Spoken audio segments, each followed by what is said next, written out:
আজ আমি ঘুগনি মটর বানাবো, ঠিক দোকানের মতন। ঠিক আছে, কীভাবে বানাবো দেখুন, চলুন। এখন আমি প্রেশার কুকারে সেদ্ধ বসিয়ে দিলাম। একটু নুন, হলুদ আর একটু আলু দিয়েছি, দুটো। আপনারা চাইলে আলু নাও দিতে পারেন। প্রেশার কুকার ঢাকাটা বন্ধ করে দেবো। দেখুন আমার প্রেশার কুকারে সিটি হয়ে আছে। এই দেখুন আমার ঘুগনি খুব ভালো মতন সেদ্ধ হয়ে গেছে। এই দেখুন, আমি ঘুগনির মধ্যে আলু দিয়েছি, আপনারা চাইলে নাও দিতে পারেন। চলুন রান্নাটা করি। আমি কড়াই বসিয়ে দিয়েছি। কড়াইয়ে সাদা তেল দিয়ে দেবো। আপনারা চাইলে সরষে তেলেও করতে পারেন। আমি মটর সকাল থেকে ভিজিয়ে রেখেছিলাম, তার জন্য 3টে সিটি দিলাম। ভালোভাবে তো সেদ্ধ হয়ে গেছে।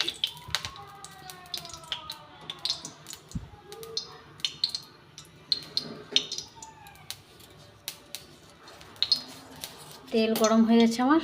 আমি এবার গোটা জিরে ফোড়ন দিয়ে দিলাম। একটা তেজপাতা, একটা শুকনো লঙ্কা ফোড়নে দিয়ে দিলাম। ফোড়নটা ভালোভাবে আমি ভেজে নেব।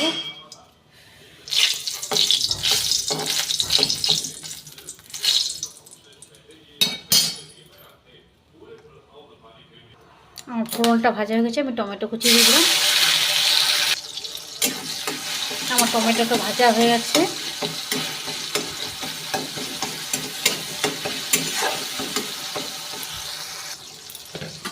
আমি এখানে জিরে, ধনে, লঙ্কা সব একটা জলের মধ্যে গুলে রেখেছিলাম, কারণ আমার ঘুগনিটা সম্পূর্ণ নিরামিষের। মশলাটা আমি ভালোভাবে ভেজে নেব। তেল ছাড়া অবধি ওয়েট করব। তেলটা ছাড়লে দেখুন আমার তেল ছেড়ে এসছে মশলা থেকে।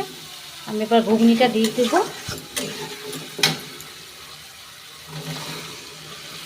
দেখুন একটু নেড়ে দেবো, ফুটে গেলে।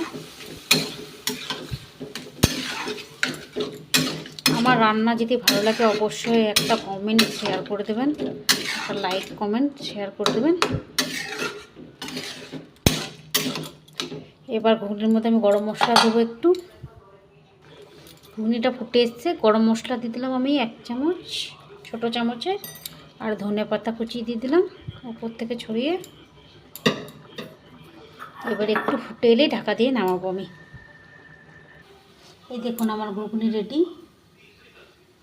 সম্পূর্ণ নিরামিষ ঘুগনি, অপূর্ব টেস্ট হয়। একবার তোমরা ট্রাই করে দেখবেন।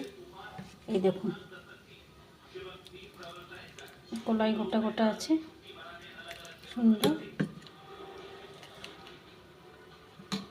Tata, bye bye. আবার দেখা হবে নতুন রান্না নিয়ে।